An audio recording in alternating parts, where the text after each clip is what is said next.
Okay, so good afternoon. It's a great honor and a great pleasure to be back in Emmanuel Levinas Center in Kaunas 3 months after attending the inauguration of the center last December, and I warmly thank Ingrida and Julia for inviting me to give this talk about young Levinas, Levinas before the war, and for this opportunity to share with you the researches I conduct on him and on his early works. So, as you know, Levinas was born in Kaunas, Kovno at this time, Kovna, always Kovna for Litvak Jews, in 1906, and he grew up here until he left for France at the age of 17, studied philosophy and became the renowned philosopher who we know. And this morning, Dr. Oshra Paisrete from Vilnius University took Flora and I on the tracks of young Levinas from the street of the prison where he grew up until Freedom Avenue. Well, you know the name in Lithuanian, I wouldn't dare pronounce it not correctly. So, from the street of the prison until Freedom Avenue, where his father had a bookstore. And this is very, very significant, since the journey I would like to take you on leads, as we shall see, from imprisonment and chaining to escape, l'évasion in French, and freedom.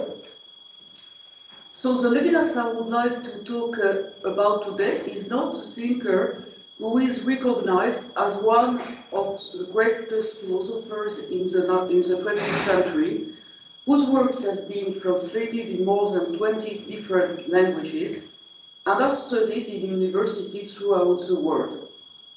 My talk is about Levinas, the young and promising philosopher who was still not well known and was at the very beginning of his itinerary, Levinas before the war in the 1930s. I'm thus going to ask you to momentarily forget the picture of the venerable, white-haired philosopher.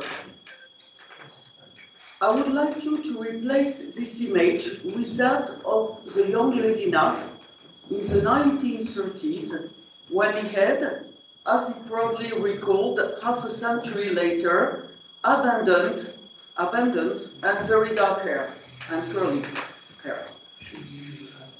I would also like you to momentarily forget the ethics we are familiar with. In Levinas' pre-war writings, there was no question of ethics and of the other. On the contrary, Levinas described a solitary subject. For him, freedom and not responsibility for the other was the fundamental aspiration of the individual and the foundation of European civilization. Freedom was even the very humanity of man. It is therefore to this early period in Levinas' philosophical itinerary that we will turn our attention. I'm going to focus on Levinas' early writings, published in the 1930s, on what is called his philosophy of evasion or of escape. The philosophy set out in 1935 in On Escape, his first philosophical essay, and I will also deal with his reflections on the philosophy of Hitlerism. So this is the title of an article he published in 1934, and I will use it to designate all his articles on Hitlerism published from 1933 and Hitler's access to power to 1939, a few months before the war, meaning Levinas' reflections on racism, anti-Semitism, and neo-paganism. On Escape and reflections on the philosophy of Hitlerism have two common features.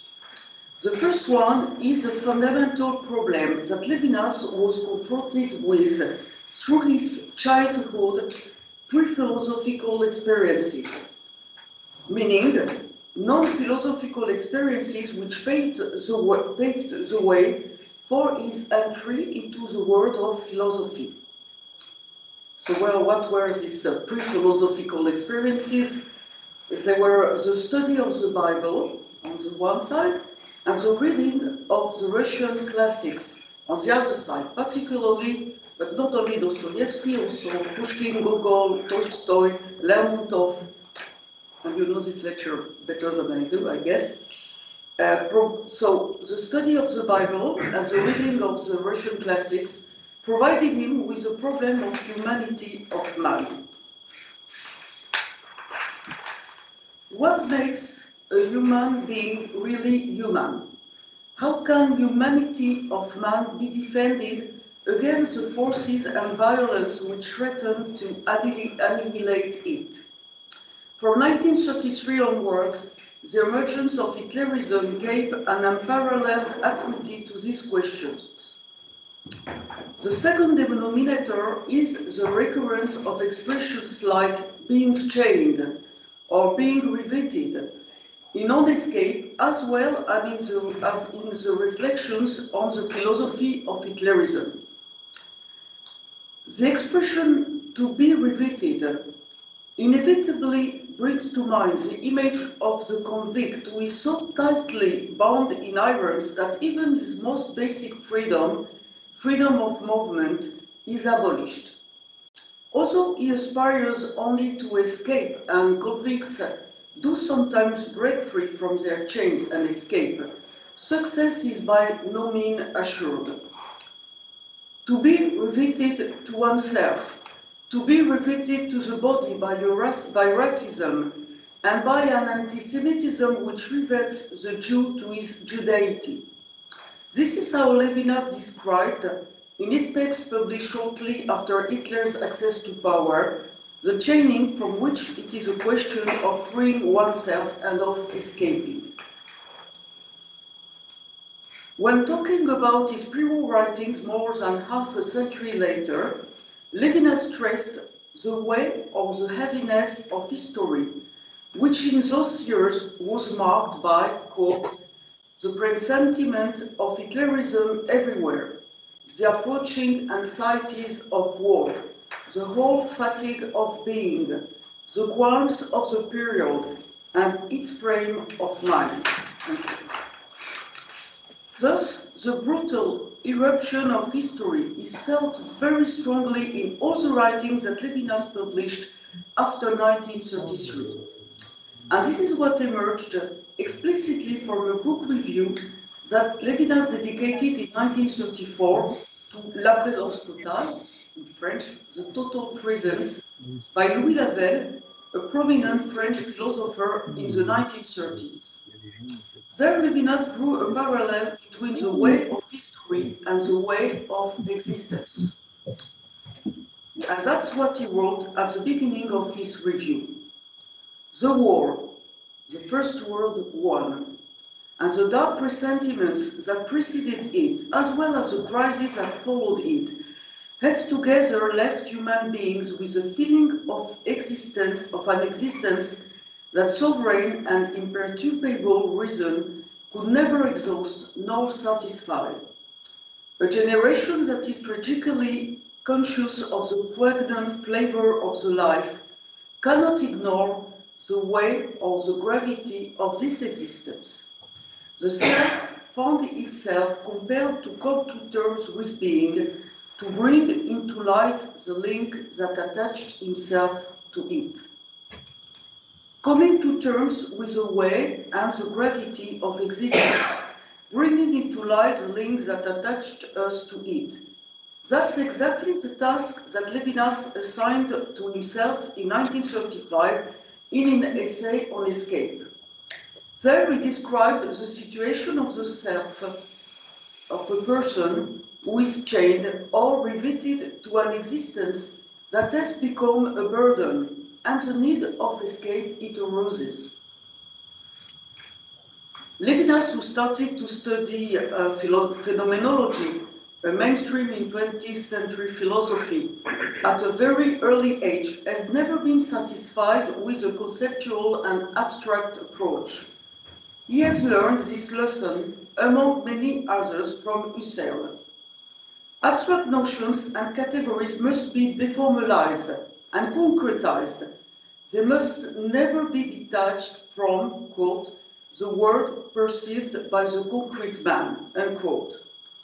In On Escape, the brutality and heaviness of being or existence is deformalized in concrete experiences such as suffering, need, pleasure, shame, and nausea.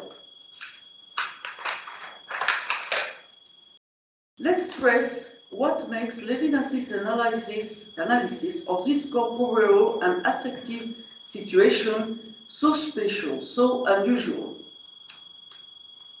First of all, Levinas's decision to take them seriously, his attention to the living body, to pain, or, as shown further, illness, is remarkable. It is the same with nausea, which is usually taken as something disgusting, that is not worthy of philosophical analysis. Secondly, his analysis goes against our most ordinary experience of feelings. For example, need, as turning us towards something other than us, external to us, like the piece of bread that is going to fill the void I feel in my empty stomach. Or shame, as what I feel in the presence and because of the presence of the others. On the contrary, to Levinas, these feelings bring the person who experiences them inexorably back to herself. Therefore, they do not allow her to escape from them. This is what he means when he talks about pain, not moral suffering, which still leaves in some way the possibility of keeping one's pain at bay and of controlling it, but physical pain, especially when it reaches its peak. As Levinas said, it is a situation of, quote, the sick man who turns over in his bed of suffering to find a position that gives him peace, unquote. The person who is riveted to her bed is in fact riveted to herself. She is chained to a situation from which there is apparently no escape. I now turn to need, to which Levinas also gave an unusual meaning. When defined according to the feelings of the person who feels it, need appears as a lack or a deprivation, and therefore as an aspiration to satisfaction. For Levinas, all this psychology of need is a little short. Need is not for satisfaction, and therefore for an object capable of providing it. It does not, quote, turn us towards something other than us. It is not an insufficiency of our being pushed to seek refuge in something other than itself, unquote. Need, therefore, does not make us leave ourselves. On the contrary, it brings us back to ourselves. Need is a concretization of the movement of reflection, but by which the person, the self, finds itself enclosed within itself. Let's talk now about pleasure. By contrast to suffering and need, pleasure seems to be a promise of escape and of a departure from oneself. In exaltation, our being is lightened of that heaviness from which the satisfaction of need could not rid us. Pleasure is, quote, an abandonment, a loss of oneself, an exit outside oneself, an ecstasy, unquote. It consists of a movement, quote, which does not tend towards a goal, because it has no end, unquote. Yet, it is when pleasure is at its peak that the promise of escape proves deceptive. Pleasure, quote, is broken after the supreme break where the human being believed in complete ecstasy, but was totally disappointed and ashamed to find himself again existing. Shame is a phenomenon whose analysis follows immediately that of pleasure. Here again, Levinas departed from common explanations of shame.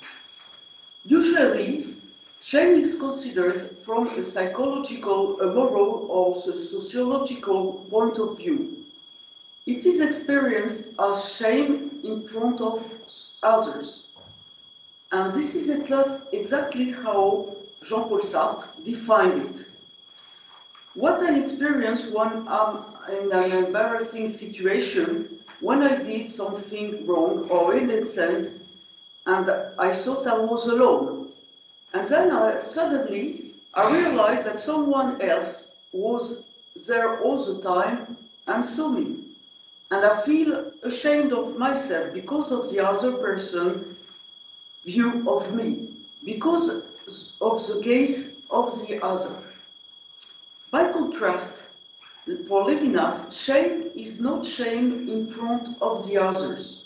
It is shame of myself in front of myself. It is the unbearable presence of the self, ashamed of himself. As Simone Ancel, David's mother, Levinas' daughter, said, Levinas was a big fan of Charlie Chaplin. It was in one of his movies that he found the example of a situation where our being becomes unbearable to us. And I'm sure what I'm going to say, what Levinas wrote, I'm sure it will remind you of something of a beautiful scene in City Lights.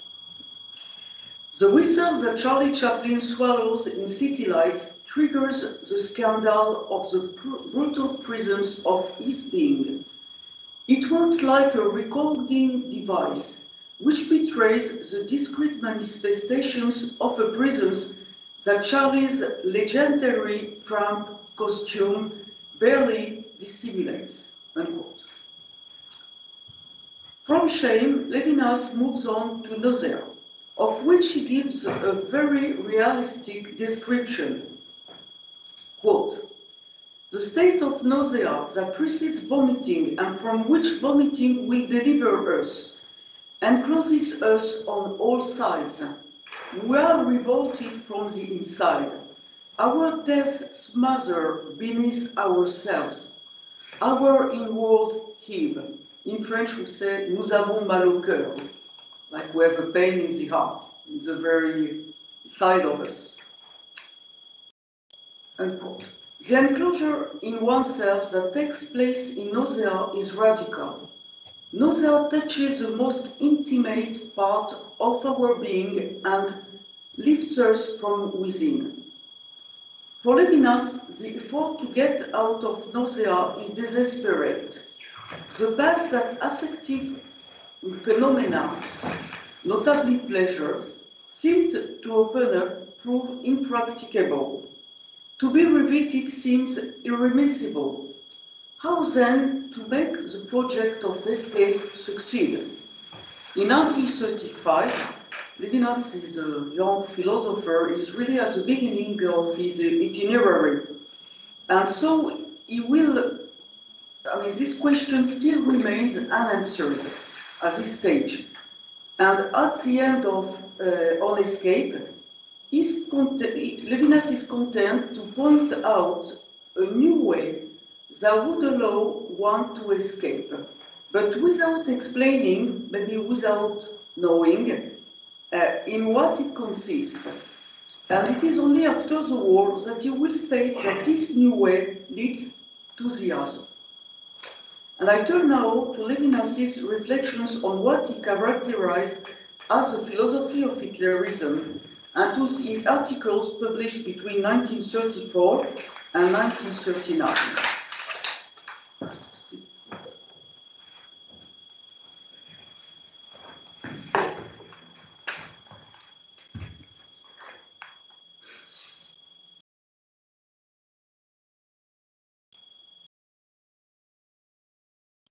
Is okay? Still there. These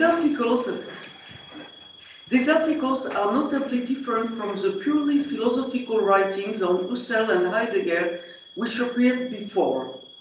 As Levinas wrote in 1938, can one still philosophize when faced with a danger that threatens directly your being, a danger that is aimed at you directly, that speaks to you, as it were, in the second person singular? There are times when philosophy is an indecency. Nevertheless, Levinas was and remained a philosopher. At the risk of astonishing or shocking, he had no hesitation in referring to the philosophy of Hitlerism. And in Reflections on the Philosophy of Hitlerism, Levinas showed an extraordinary lucidity at the time, 1934, just 1 year after Hitler became Chancellor, when many intellectuals had still illusions about the true nature of Hitlerism. Many people, in fact, not only intellectuals. To him, Hitlerism was not a passing phenomenon, a simple accident in the course of history or a feat of madness. It was not limited to the realm of politics. It was not only a struggle between two regimes, democracy and dictatorship. It was not reduced to an irrational phenomenon, to a sudden outburst of violence. And that's exactly what Levinas meant when he stated that, quote, elementary emotions harbor a philosophy. They express the prime attitude of the soul when faced with a composite of reality and one's own destiny, unquote. The use of the word soul indicates that Levinas referred to the realm of culture and spiritual life. And this was already the case in his 1933 article, whose title is The Understanding of Spirituality in French and German Culture. This is the only article that Levinas ever wrote in Lithuanian. And it was published, of course, in Lithuanian. And after my talk, if you wish, I tell you the story. So in this paper, Levinas defined two forms of spirituality. French spirituality is based on a radical dualism that makes mind and body foreign to each other. It demonstrates scorn for everything related to biological life, psychological life, and the senses. In contrast, German culture does not separate mind and body. It valorizes the concrete and dramatic elements of existence. It confers a spiritual importance on psychological givens. Levinas illustrated his arguments by subtle analysis of French and German philosophy and literature and psychoanalysis. He criticized the perversions that threatened German spirituality by pointing to the troubling affinity of the Nazis for the philosophy of Heidegger, whose commitment to Nazism Levinas known as soon as 1932. He denounced the fascination of the Germans for the terrible cry of existence, for the mystical voice that can be heard in the depths of their soul. And his article ends with a masterful interpretation of The Magic Mountain, the novel that Thomas Mann published in 1924. So, the plot of The Magic Mountain takes place in Davos, in a sanatorium where patients suffer from tuberculosis. And in the excerpt I'm going to read now, Hans Castorp, who is the central protagonist of the story, replies to Settembrini, a pure representative of the Enlightenment, who criticizes his fascination with illness and death. The character Castorp is talking about this in this excerpt is Pipelkorn, who is the extreme opposite of Settembrini. He symbolizes the reign of the vital force and the power of the organic.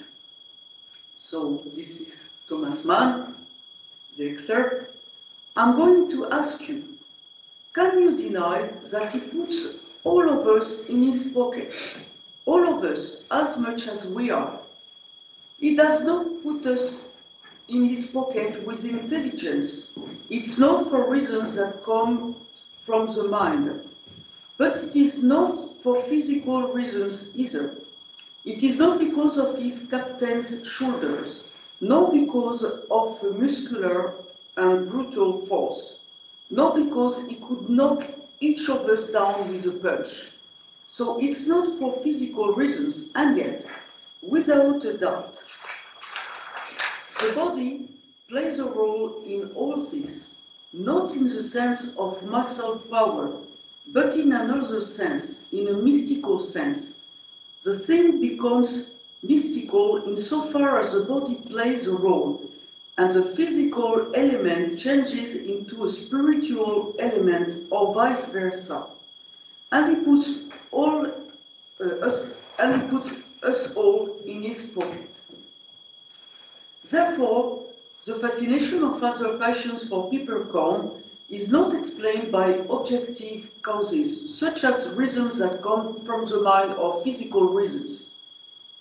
In this respect, Hans Castorp radically distinguishes between the body in the physical sense, which remains distinct from the spirit, and the body in the mystical sense, which, on the contrary, blurs the boundary between the spiritual and the physical, so that they can no longer be distinguished from each other.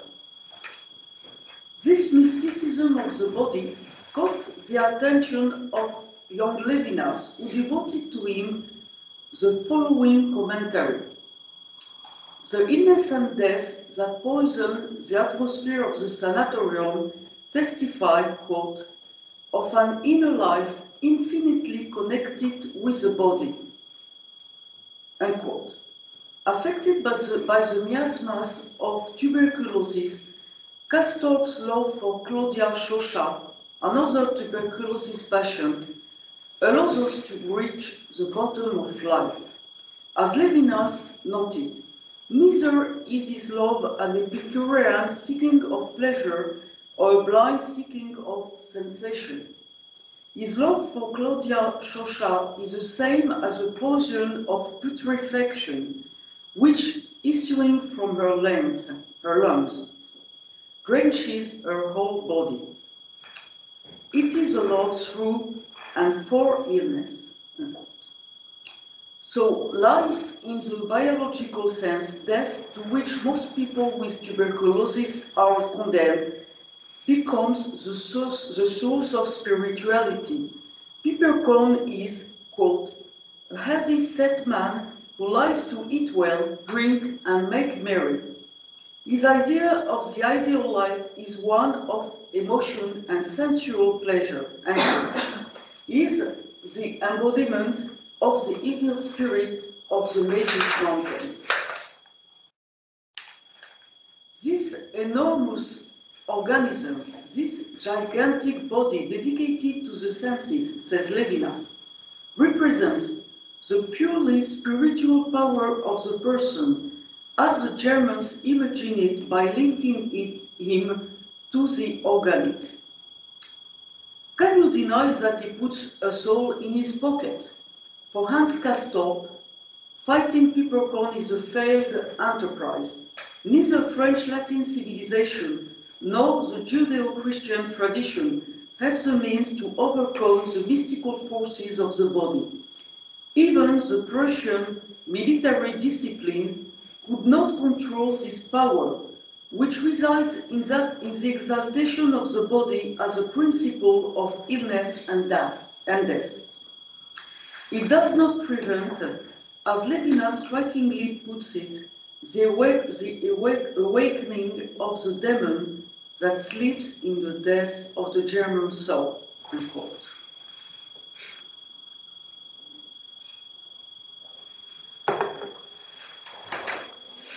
So, in 1934, a year after the article I just talked about, Levinas published Reflections on the Philosophy of Hitlerism, and there he defined what constitutes the radical newness, the uniqueness of the Nazi philosophy, meaning a conception of man, society, and even truth which makes it an unprecedented event in history. As Levinas made clear, the key issue is the very humanity of man, the essence of man, the foundation, biological and rational, or spiritual and egalitarian, upon which his personal identity is based. These are the stakes in the conflict opposing Europe to Hitler. Although they have to do with classic philosophical questions, Levinas's considerations have nothing theoretical about them. Defining what it means to be oneself comes down to making a pronouncement at what gives the individual his quality as a person, as a human being, in fact, is being part or not being part of humanity. In this framework, the dualism characteristic of European civilization takes on its full meaning. To affirm the primacy of the spirit is to proclaim the possibility of eluding all forms of determinism, of taking one's distance with regard to reality and history.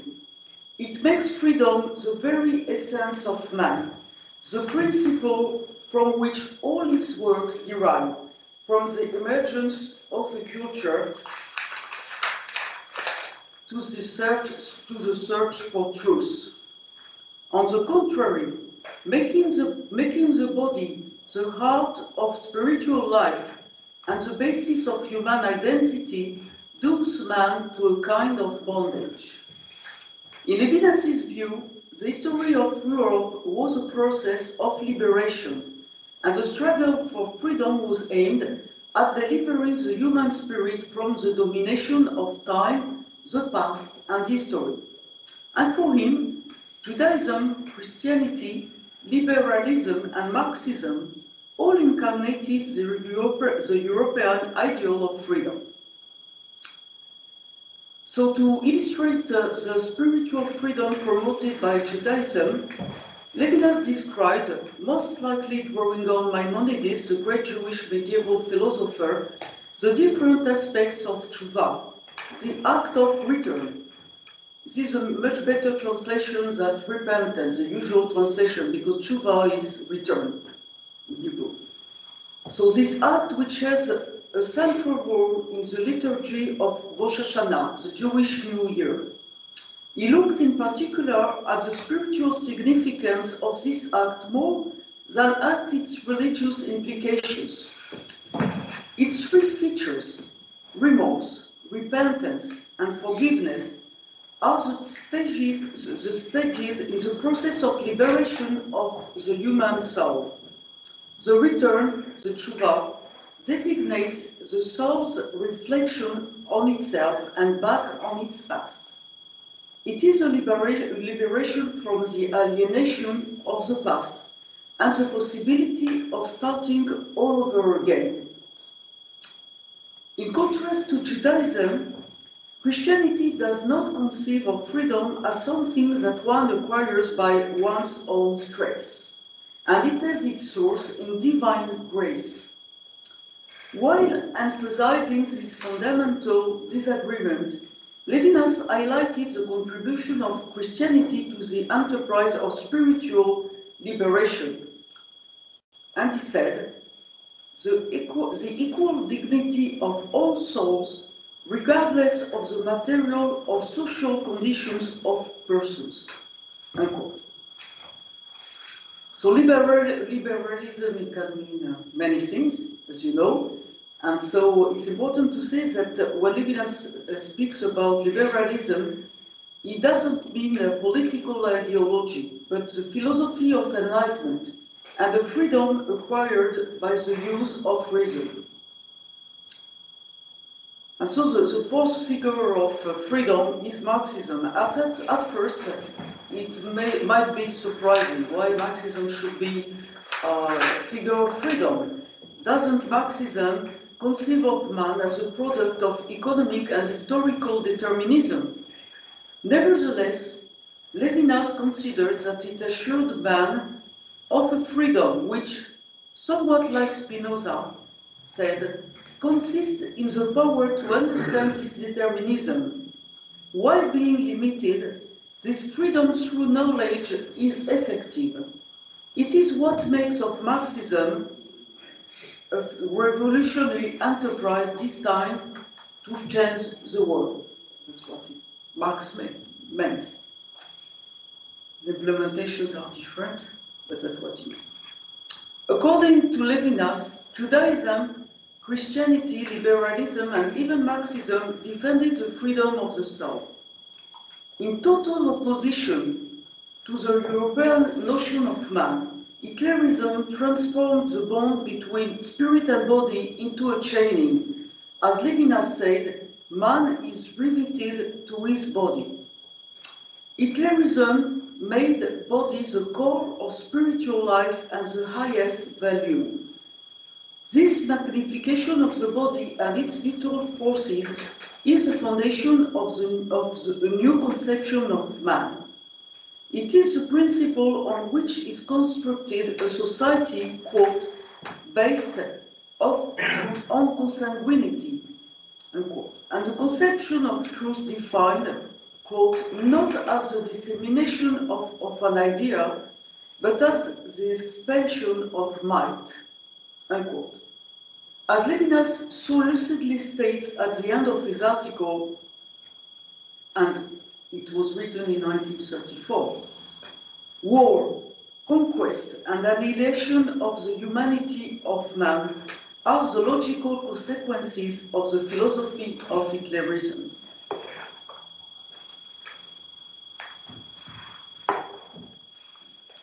And I move now on to Levinas' writing against Hitlerian anti-Semitism and neo-paganism.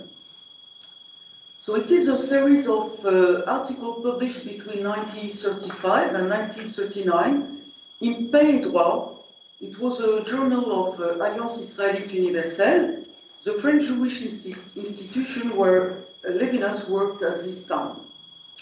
And if you wish, I will tell you a story which is directly related to Kaunas, to Kovno, and to this very place.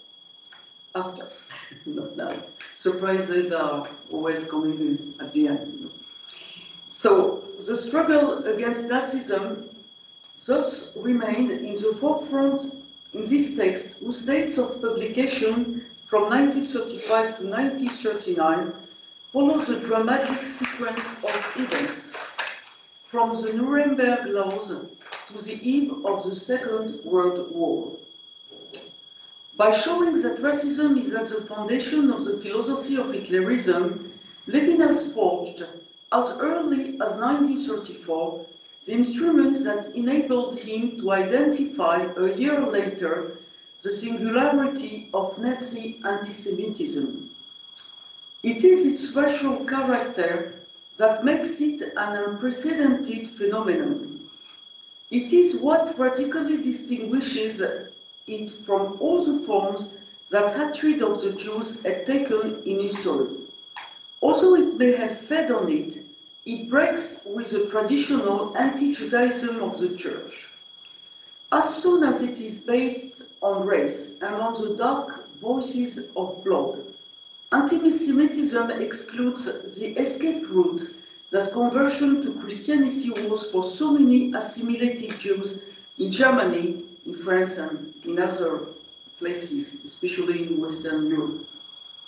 And this is what Levinas pointed out, I quote him. The affront in its racist form adds to the humiliation a poignant flavor of despair. The pathetic fate of being a Jew becomes a fatality. It can no longer be escaped. The Jew is inescapably riveted to his Judaism.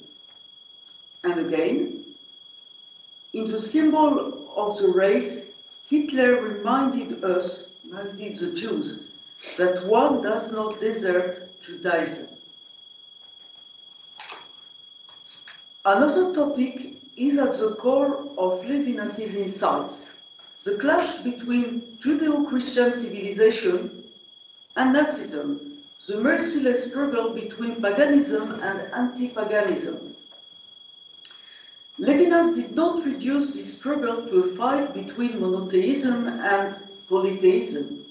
For him, the distinction between paganism and Judaism is situated elsewhere. It is not formulated in theological terms. As Levinas humorously said, it is not a problem of arithmetic. The question is not whether there is one God or many gods. The distinction between paganism and Judaism is not dependent on the relationship to the divine, but rather to a certain relationship to the world.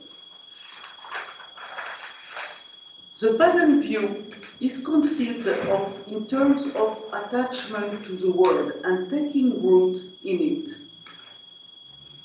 On the contrary, the Jewish view is lived in terms of anxiety and insecurity. To Levinas, the pagan mode of existence, which consists of installing oneself and taking root in the world, is ancient. Hitlerian neo-paganism is in a sense the resurgence of an attitude almost as old as the world itself. Thus, what is new in the type of paganism championed by Hitlerism? Levinas' response to this crucial question is the following. Racial anti-Semitism, hatred of Jews, elevated not only to a doctrine, but to a metaphysics, radically distinguishes Nazi neo-paganism from all other forms of paganism that have existed in the past. And this is the argument in Spiritual Essence of Anti-Semitism. It is one of the last articles that Levinas published before the war. In this text, which dates to 1938, he commented on remarks by Jacques Maritain, a French Catholic thinker and a fighter against anti-Semitism, who published that same year a book entitled The Jews Among the Nations. Maritain presented a table, country by country, and with statistics of European anti-Semitism. Like Reflections on the Philosophy of Hitlerism, his text was an appeal to combat, as he said, racist, anti-Semitic, and anti-Christian Nazism. His analysis was quite similar to what Levinas had been saying since 1934. Maritain denounced what made Nazism, quote, the most inhuman and the most troubling mode of barbarism. It chains people to categories and to biological fatalities from which no use of their freedom can enable them to escape, unquote. It's almost like reading Levinas. Levinas agreed fully to the way in which Maritain viewed anti-Semitism. By giving it a spiritual essence, Maritain refused to explain the hatred of Jews by purely economic, political, or cultural factors, such as xenophobia or by the influx of immigrants. For both thinkers, this hatred had a metaphysical source. It is generated, as Maritain said, by the mission of Israel, by the passion of Jews for the absolute, by the fact that they are supernaturally estranged from the world. Commenting on Maritain, Levinas stated that Judaism is anti-paganism par excellence. It is the absolute negation of, quote, the revolt of nature against the supernatural, of the aspiration of the world to its own apotheosis, its beatification in its nature, unquote. Racial persecutions are hence the direct outcome of this metaphysical hatred of Jews, this anti-Semitism which is specific to Hitlerism. So Levinas felt affinities with Maritain, whom he praised for his courage and his generosity. At the same time, he rejected the view of the Catholic philosopher, who refers to, quote, the theological significance, that's what Maritain wrote, the theological significance of the scattering of Israel, and gave to Israel, to the Jews, a purely earthly destiny. This attitude is characteristic of the stance Levinas would take with regard to Christianity throughout his lifetime. Proximity, yes, but uncompromising. His proximity to Maritain did not prevent him from asserting that, quote, the antagonism between Christianity and Judaism remains complete and cannot accept compromise, unquote. As he would state very clearly, we pass by the cross, we do not go towards it.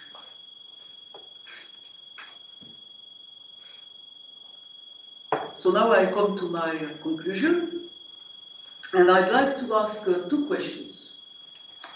The first question is related to the role that the Holocaust, the Shoah, may have played in the major change that occurred in Levinas's thought after the war with the emergence of the other, because we saw that this philosophy before the war, there is no other. And the second question is about the current relevance of his reflections on the philosophy of Hitlerism in our time. So, regarding the first question, after the war, Levinas's philosophy underwent a real reversal. He abandoned the philosophy of escape of the pre-war period, the conception of a solitary and a free subject, for the ethics of Arsenes that we all know. The conception of a subject in relation with the other and infinitely responsible for him or for her. So the Shoah was not the direct cause of this major evolution. And in fact, the notion of the other appeared for the first time in 1940 in a talk Levinas was invited to give in Paris at La Sorbonne, just before being drafted. It was in April 1940. And so the real war, the war with Germany, burst in June. And so he gave this talk before being drafted into the French army, taken prisoner, and sent to captivity for the duration of the war in a camp for prisoners of war in the heart of Nazi Germany. Nevertheless, Levinas's ethics cannot be understood independently of the final solution, the memory of which is perceptible in his philosophical as well as in his Jewish Talmudic works, Talmudic readings and Difficult Freedom, Flora was quoting on Tuesday. Otherwise than being or beyond essence, his 1974 masterpiece opens with a dedication, quote, to the memory of the closest of the 6 millions murdered by the National Socialists, unquote. Yechiel, Dvorah, Dov, Aminadav. Levinas mentioned in Hebrew letters the names of his parents and of his young brothers who were massacred by the Lithuanian nationalist militias a few days before the Wehrmacht entered the city of Kaunas, where they lived, and the Nazi extermination machine was set up. My second question concerns the relevance of Levinas' analysis of Hitlerism for us today. In 1935, Levinas addressed a crucial question to Maimonides, this famous Jewish medieval philosopher. What is his current relevance? What is there in him for us?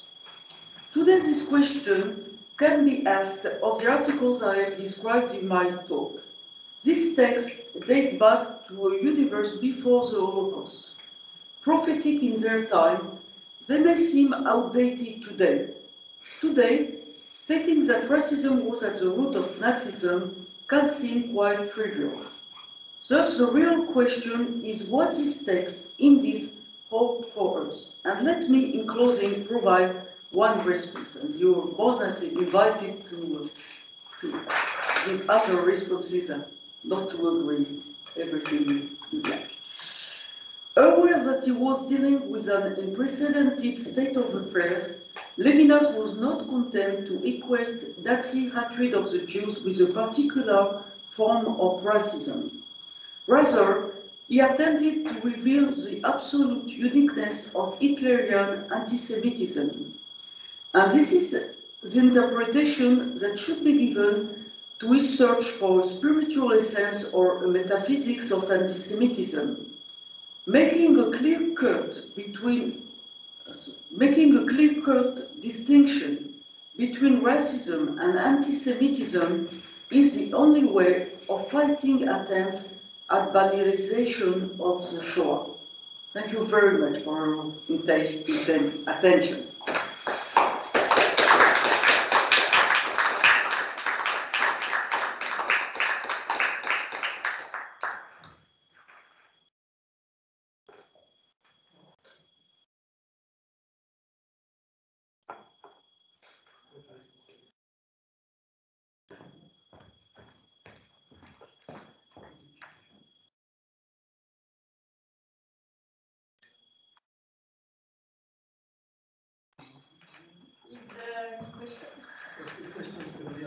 So they can ask questions online?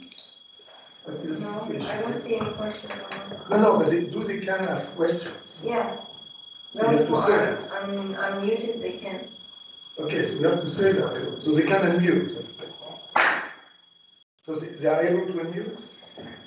Yes. Okay. So, You have to say that. if there is anyone online who would like to ask a question or anyone from the audience, you're very welcome. Probably raise the hand if you're online, and then we'll give you the permission to unmute yourself if you're not. Okay, so raise your hand so that we can see.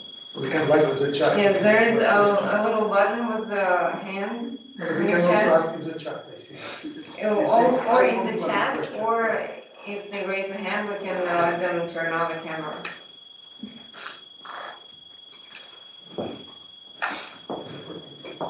Looking all the time at the screen as if people were there. And meanwhile, we would like to hear the story. You promised a surprise.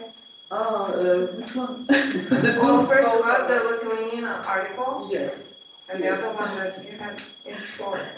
I don't know if Andrius Valevicius is here by chance. No, it's not. No, not this time. So, in fact,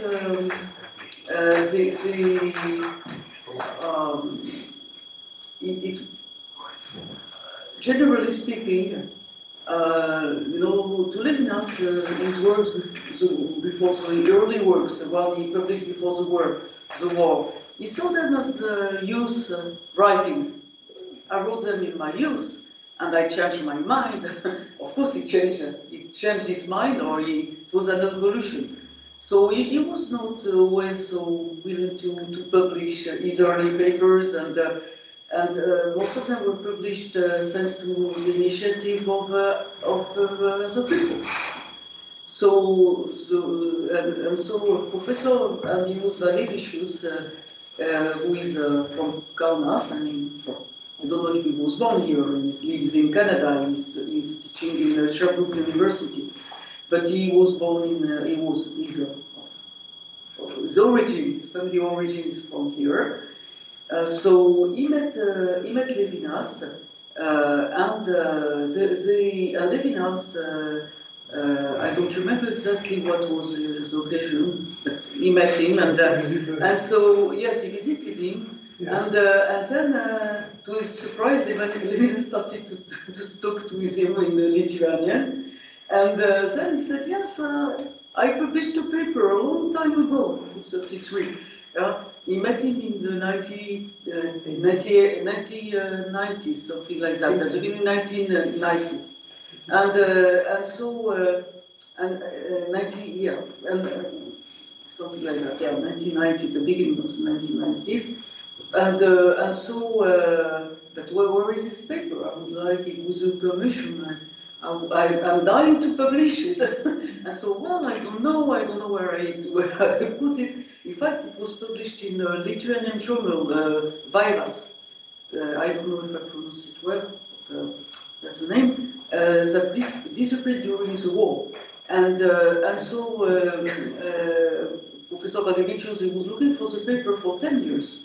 And once he came to Vilnius University, at the library, and suddenly he saw the journal on the shelf, covered with dust, and so he published it in first of all in Lithuanian, and then he translated it to English. He published it, I think, around 1998. We can find, of course, a reference for whoever of you would like to read it in Lithuanian. That's the best. It's a regional language.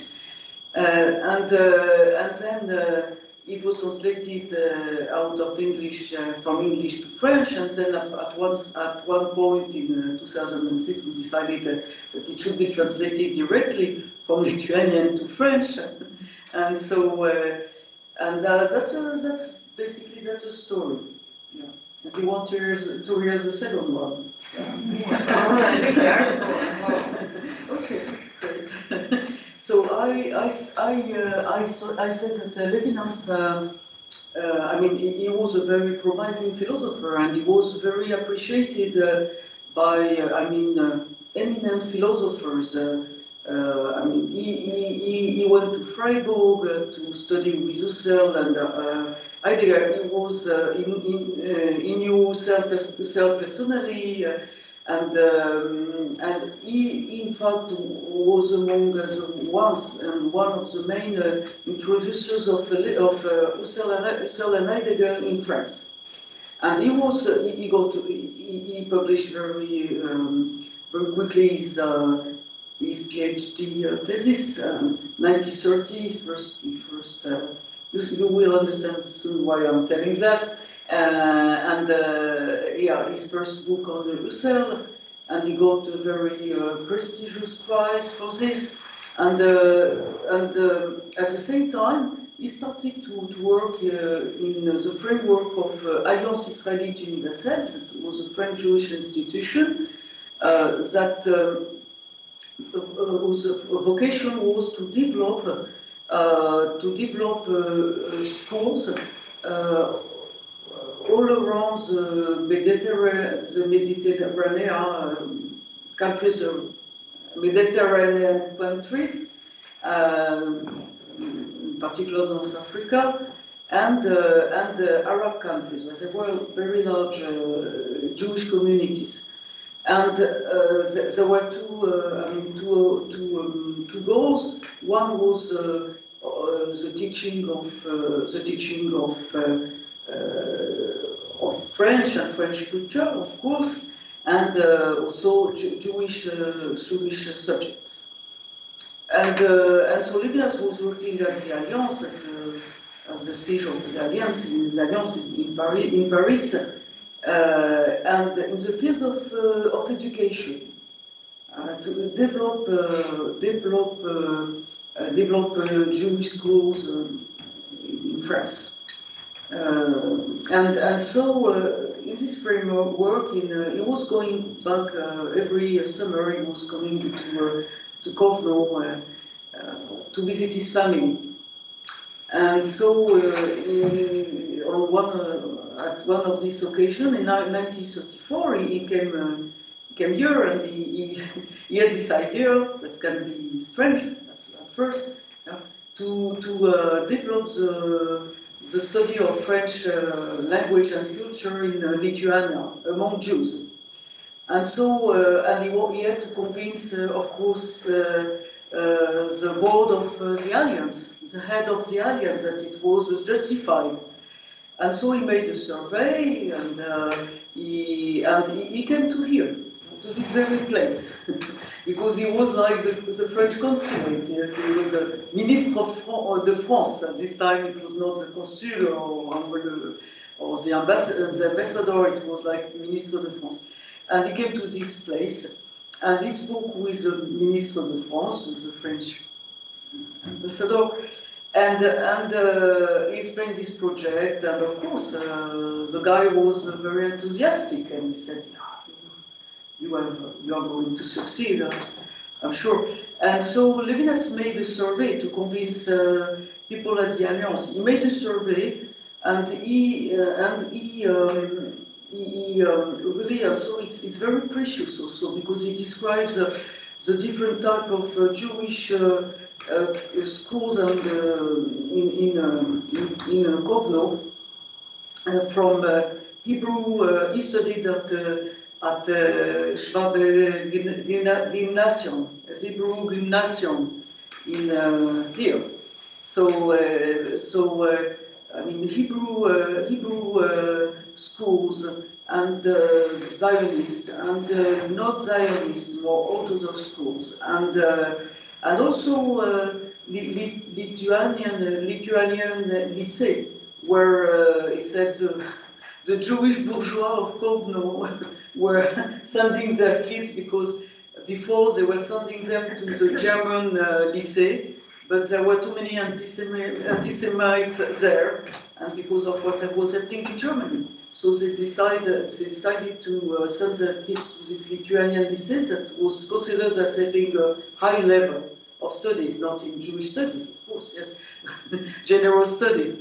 And so yes, it's a text that has not been published. I wrote it in my book, and so I mentioned the center.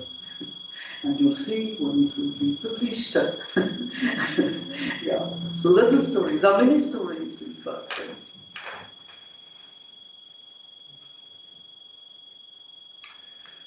I have a question regarding your lecture. Did I understand it correctly that Levinas, found the essence of Hitlerism as focusing on body? Mm-hmm. Not on freedom and so. Yes, yes. And my question is, nowadays we have artificial intelligence, face recognition, and so on. And nowadays, let's say, when we see China and other countries where ethnicities are recognized and some sort of discrimination is coming, again, we're looking at body, body differences and so on. And can't we think that it also might be similar nature, similar ideology? Good question.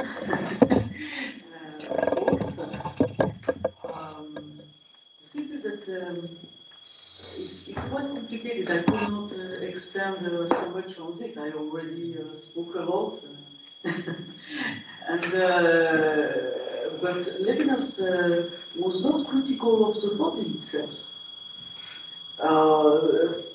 or from material in general, the matter. For example, when he speaks about the philosophers of enlightenment, he does not quote Kant or French philosophers. Rational French philosophers. He speaks about the materialistic philosophers. And he said that because this is the real trigger, that reason must dominate matter by uncovering its laws. If you say, well, man is reason and matter is already not humanity, so it's easier, if you are dualistic. And also because of his training in phenomenology. You cannot be, if you're a phenomenologist, you cannot be really dualist because body is very important sensibility. And so, of course, the racism he criticized was based on, I mean, it's not really body as such, it's a redefinition, of course, of the body with a false biology.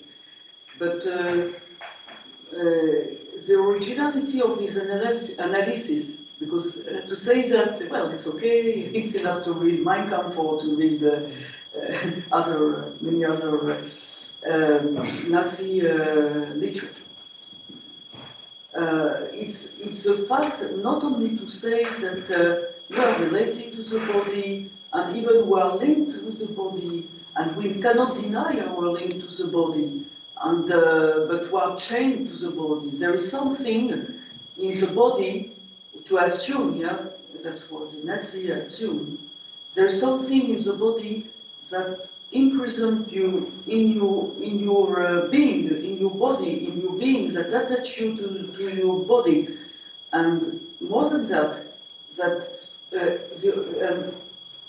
what Thomas Mann said in his novel, that he was not talking about Nazism, but he was quite lucid and clever. So the fact that the spirit is reduced to the body, everything, I mean, the body or the body defined is reduced to the organic becomes the heart of the life. So I don't think, I'm not sure it fits with what's happening. Of course, this idea, yeah, of body differences but body differences, it's not enough. And when you chain someone to his body, and you reduce all his identity to his body, and his body conceived in this case in racial terms. That's when the chaining becomes a real chaining, and how can you escape from it? No escape. There is a question online. No, I see, but we have a question there, or you have a question? Alex, should you move yourself? Unmute. Alex, try to unmute yourself to ask the question. Can you, thanks. Can you hear me, Joel? Wait. Okay. Can you hear me? Hello?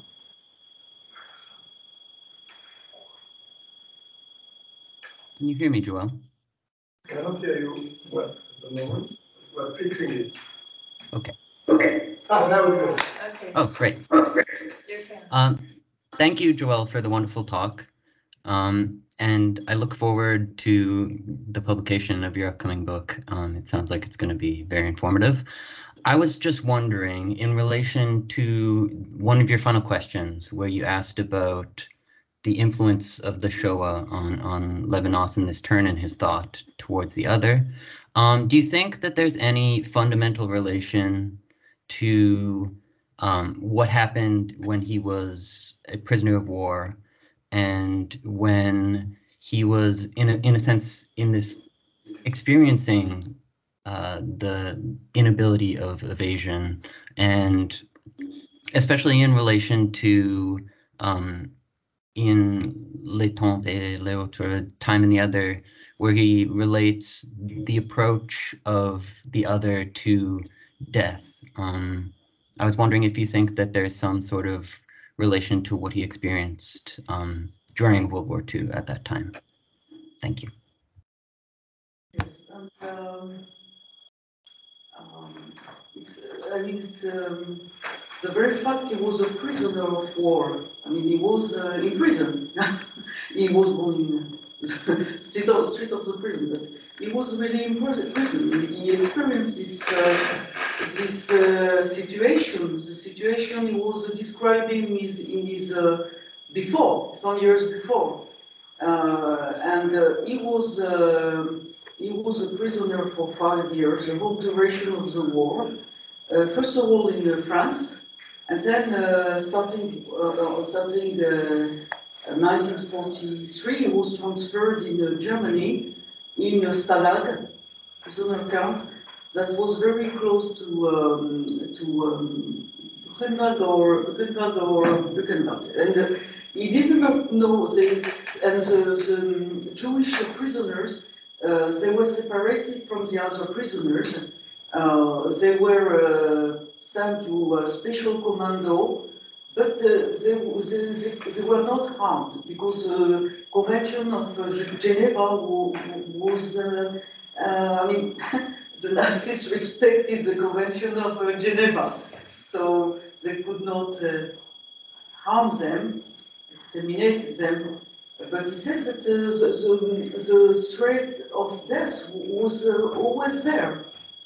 Because, first of all, they did not know what was happening outside, but for example, there were Jewish prisoners who did not get any more letters or parcels from their family, and in France they already knew what Vichy, the government of Vichy did with also anti-Semitic laws.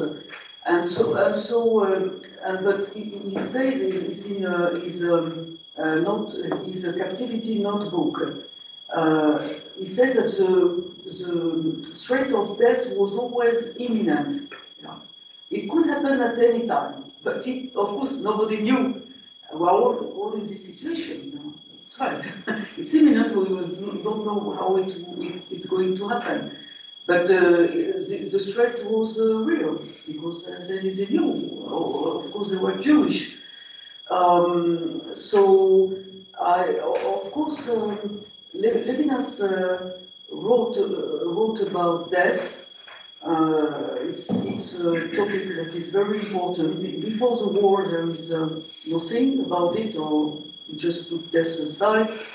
And then after the war, yes, that's right, he wrote a lot about death. Of course, it's related to a kind of experience he had. But at the same time, you know, it's always the thing that when talking about a philosopher, you cannot explain everything by historical, like Marxists would do. They would explain everything by external determinism, history, circumstances. So one should take them into account for sure. But at the same time, there was also philosophical evolution, and so I mean to say it really very shortly, because it's there is a whole whole world behind that. Yeah? But I mentioned Heidegger. Heidegger was celebrity. He was considered in the 1930s, not in Germany, in France, as opening new perspectives, and being Levinas even met on the way to Freiburg to Heidegger class. Young German philosopher who told him, "I'm going to meet the greatest philosopher in the world." So Heidegger, Levinas, at first, he I would not say was a disciple, but he agreed, and he learned from Heidegger. But very soon, really started from 1934. He started criticizing them. When everybody started in France to discover him, and they did not know about him, even Sartre. It happened at this time. Levinas already knew Heidegger's writing and criticized him. And this criticism would deepen and deepen. And of course, there is some relation with Heidegger's commitment to Nazism. But it's also part of philosophical evolution. And the main argument of Levinas against Heidegger is a total lack of ethics. There is no ethics. So the other, yes, it's important, because human being, it doesn't use the word, it's anti-humanistic, so, but that a human being is with the others. Yes, there is no thing as So literary subject that then would be meet the other. But we all die our own death. It seems trivial, but Heidegger valorizes the fact that we die alone. And through this, our unicity is revealed. Because nobody can die instead of in my place. So Heidegger would write, well, if on the battlefield, let's say, a soldier would die for and save the life of another soldier, we're discussing this topic, right? On Tuesday. So it would, anyway, the soldier, this soldier, the savior, you will have to die his, I mean, everyone has to die his own death, yeah, at the end. So, and Levinas, to say it really shortly, in one or two sentences, Levinas, I mean, one of the bases of ethics is that the primacy you ought to give to the other, not deciding about it. It's not a matter of I choose freely or decided or I made my mind and I will save the other. It's something that is imposed upon imposed of you by humanity. You know, the idea of, I mean, humanity being human.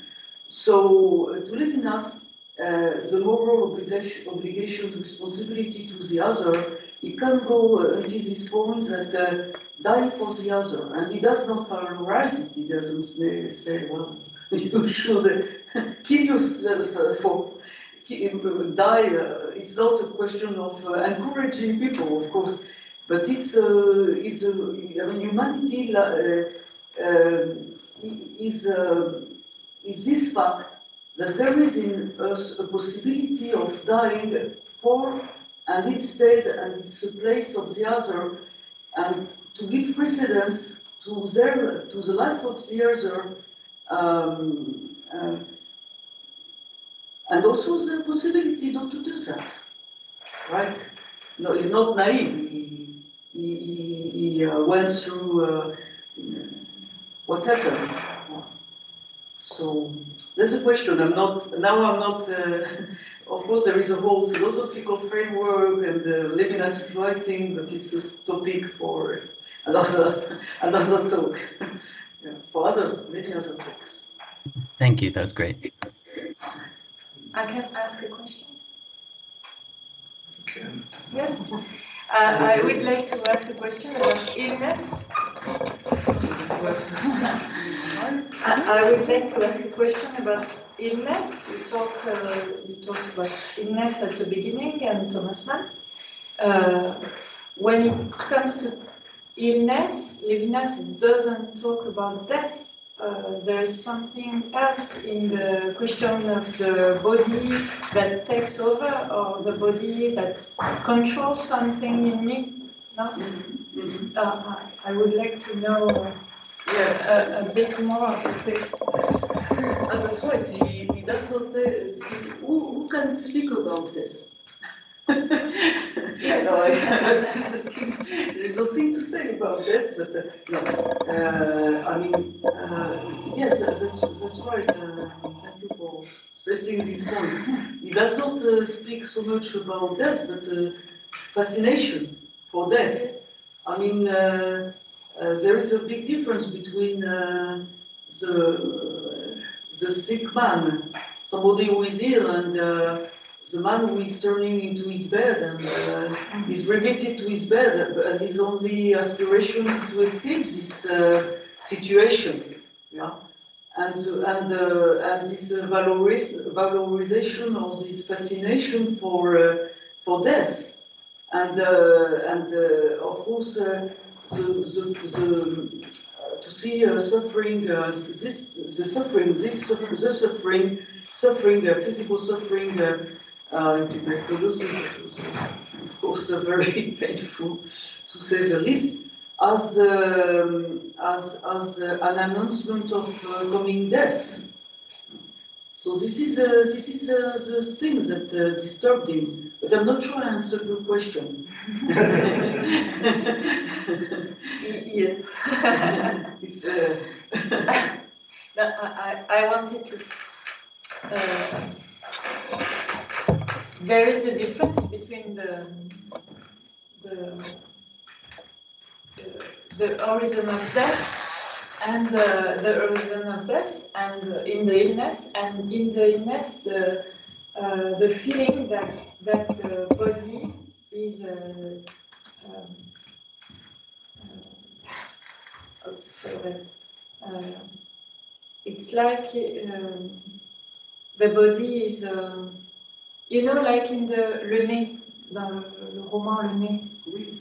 The body is living his life without me. Ah, the nose. The Google. nose. In the illness, there is something like this, no? Ah, that's the body, yes. A kind of autonomy or Yes. something.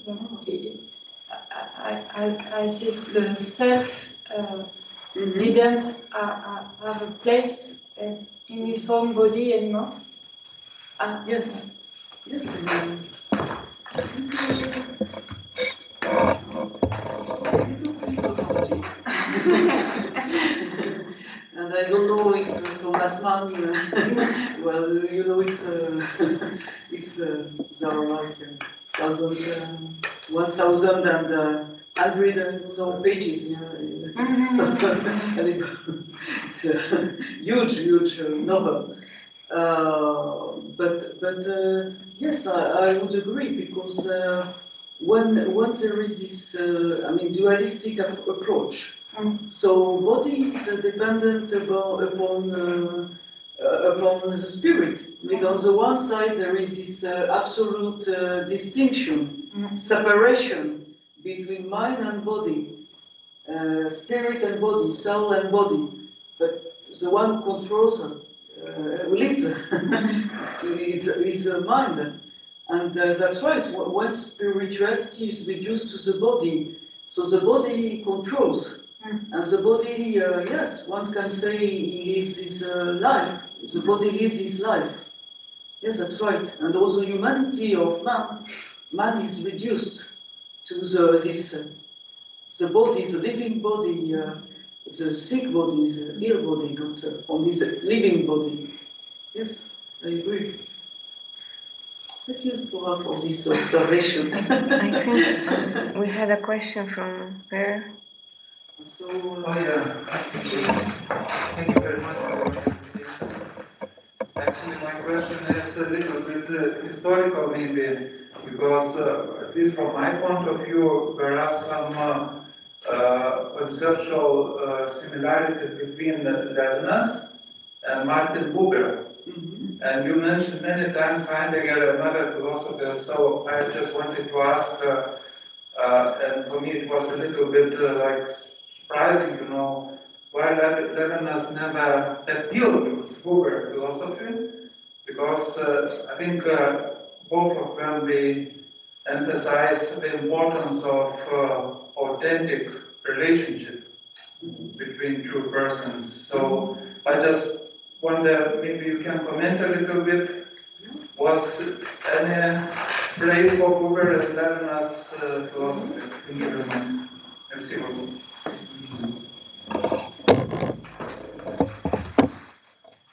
Actually, there are writings of Levinas on Buber. He wrote about after the war, not before the war. He wrote on Buber, and he had also even an argument, a controversy with Buber. Levinas, Buber was older than Levinas. Yes, it was another former generation. But he had an argument because. Well, it's also, of course, it's more complicated than what I'm going to say now. But Levinas is not a philosopher of the dialogue. I mean, Buber is a dialogue between the I and the self. Yeah. I and you.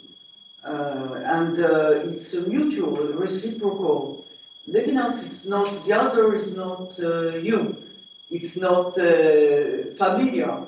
It's not it's not reciprocal. So there are big differences. So I think the best thing is to read what Levinas wrote on Buber, and Buber was not so happy with what Levinas wrote, because also he had many admirers, and suddenly somebody come and say, well, I don't agree and criticize. But very interesting writings, I really recommend.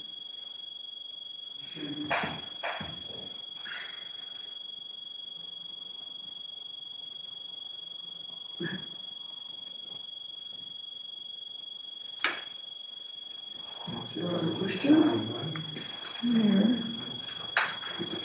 There is no more question online? Yes, Anto, you can open your mic and open the video.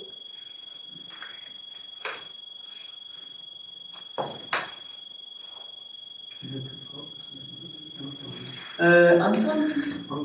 Anto? Anto? You can open your mic.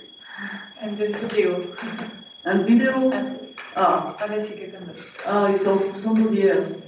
So Anto, we're waiting for you.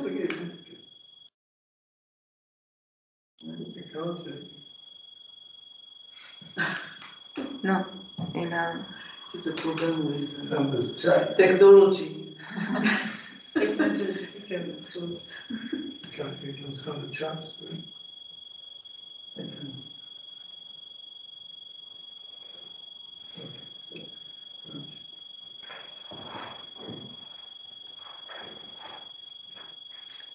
Okay, Daniel? maybe Daniel, you can ask your question. You have to open the mic before. We don't hear you. Okay. Yes, okay. I'm sorry if you still explain about this, but I should like to hear, if you please, about paganism and Nazism. Paganism? Paganism and Paganism, oh sorry, I'm sorry. Paganism, yes, it's interesting about what the relation of paganism and Nazism. In general, or No, I thought you speak about this. Perhaps I'm wrong.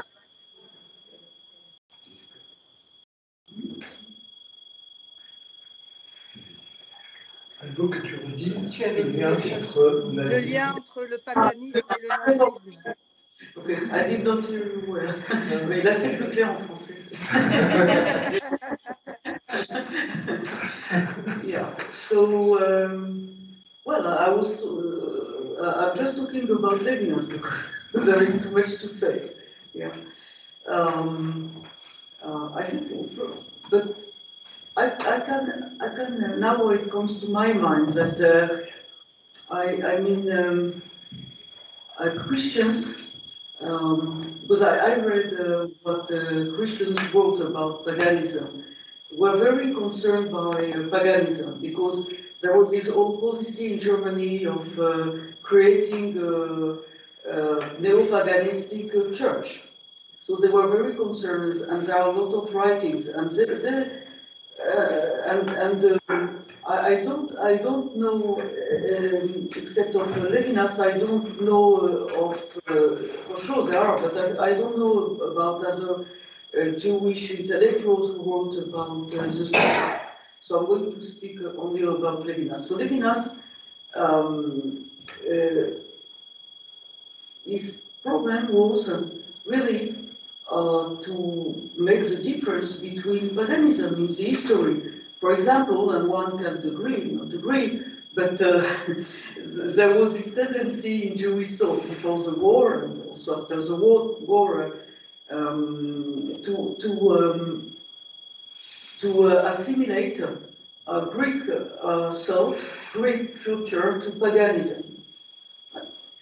Aristotle, as a representative of some pagan philosophy, and it's also well, it's related to Maimonides and it's a whole story, but and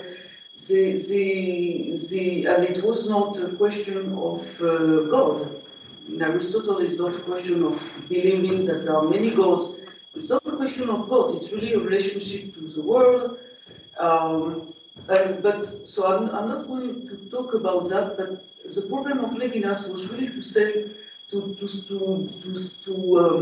uncover what is new in this paganism, in this type of paganism. What makes it so dangerous? Because paganism hasn't been always dangerous. Yeah, I think even in Lithuania, yeah, it was a pagan country for many years. Yeah, it's not something. Yeah, so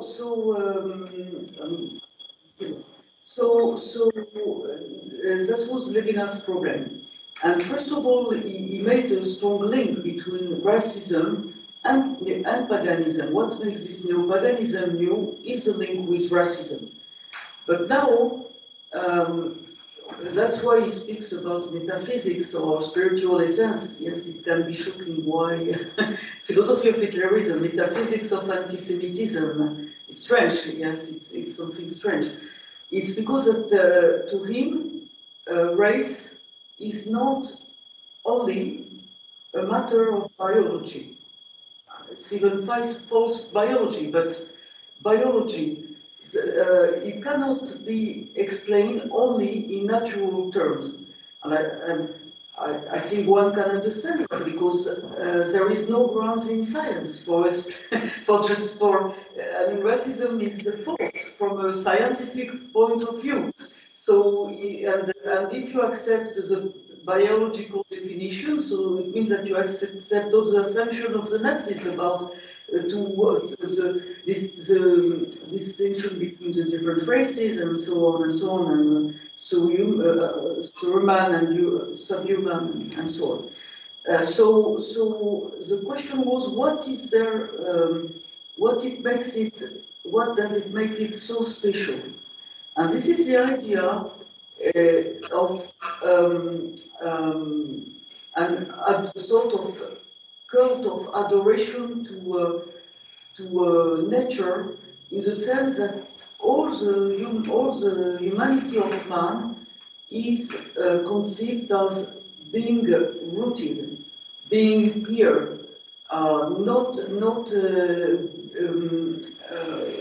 being linked.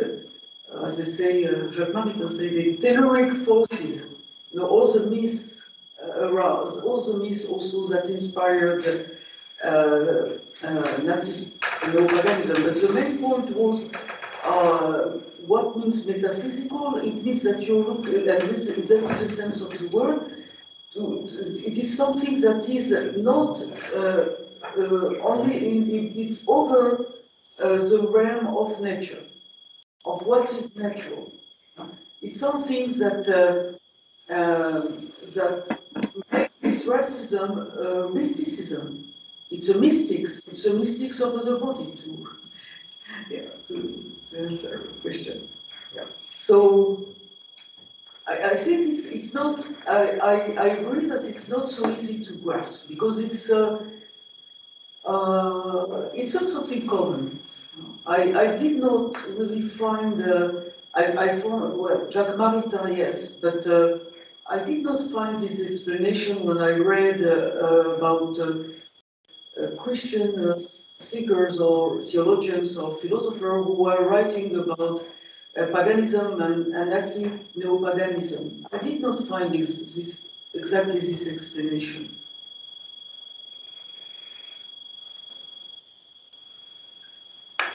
Okay. Thank you. It's interesting. There is a question from Anto. He said something. He's gone. No, so He's gone? his question was, But he's not He here. said, thank you, Professor, for the wonderful talk. As I listened to your talk, I was just wondering how important is Levinas' early philosophical towards shaping a social-political philosophy. What exactly is the underpinning of his early writing for a political reading of Levinas? Another big question. Because, yeah, first of all, the issue of Levinas and politics is a very interesting topic. Well, I don't want to expand on that right now, but I would say that it also I can understand the question, but it would, I think the whole story, what makes Levinas's analysis special is really that he says it's not only a political phenomenon. Of course, Hitlerism is a political means a real political regime. And of course, ideology and but if it's not I mean, even the heart of the phenomenon is not political. It's something other that is at stake. Because if it was political, after all, there's all sorts of totalitarianism. I think the word was used already in the 1930s. Levinas does not use it. So why not? Maybe fascism. So I think regarding the early writings, one should be cautious. But I understand the question. It's a challenging question. And I hope that Anton is still here. No, he's still there. Thanks. Oh, okay, great. Just looking at. Is there one more question here? Maybe? No? No. And online? So maybe we... Thank you. Thank you.